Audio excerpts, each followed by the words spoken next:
Royal Malaysian বায়ুসেনার টেন্ডারে ভারতে Tejas MK1 হারেনি, বরং তাকে একভাবে হারানো হয়েছে। কারণ স্বয়ং মালয়েশিয়াই কথাটা স্বীকার করেছে ভারতে তেজস MK1 নিজের সমস্ত প্রতিদ্বন্দ্বীদের থেকে ভালো ছিল, কিন্তু তাও তেজস MK1 কে সিলেক্ট করা হয়নি। তার বদলে সাউথ কোরিয়ার T-50 গোল্ডেন ইগল ফাইটার জেটকে সিলেক্ট করা হয়। কারণ স্বয়ং মালয়েশিয়ান মিডিয়া রিপোর্টে এটা প্রকাশিত হয়েছে ভারতে তেজস MK1 এবং সাউথ কোরিয়ার ফাইটার জেট মালয়েশিয়ান বায়ুসেনার টেন্ডারের মুখ্য দাবিদার ছিল, কিন্তু রাজনীতিকে এড়িয়ে গিয়ে যদি সস্তা এবং প্রযুক্তিগত ক্ষমতার ভিত্তিতে ফাইটার জেটকে বেছে নেওয়া হতো তো ভারতে তেজস MK1 খুবই সহজে সাউথ কোরিয়ার ফাইটার জেটকে পেছনে ফেলে টেন্ডার অর্জন করত। কিন্তু মালয়েশিয়ান সুরক্ষা মন্ত্রণালয় কথা জানিয়েছে ভালো রেপুটেশনের জন্য, মানে ভালো প্রতিষ্ঠার জন্য এবং উৎপাদন ক্ষমতার জন্য মালয়েশিয়ার সুরক্ষা মন্ত্রণালয় সাউথ কোরিয়ার ফাইটার জেটকে বেছে নেয়। কিন্তু কিছু রিপোর্টের দাবি মালয়েশিয়া কিছু আরব দেশ এবং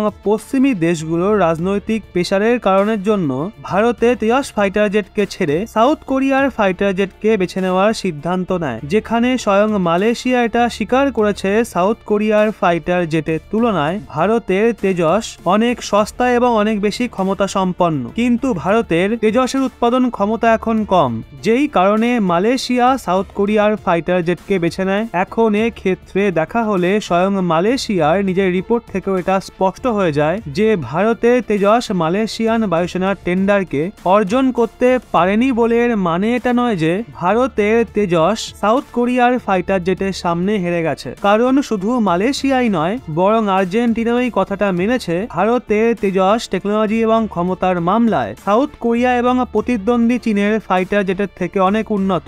এখন বন্ধুরা, যদি আপনাদের জিজ্ঞাসা করি আপনারা ভারতের তেজসের ওপর কতটা ভরসা রাখেন, যদি আপনাদের বলি 10-এর মধ্যে আপনি তেজসকে কত দেবেন, যেটাই দেবেন কমেন্টে লিখে জানিয়ে দিন।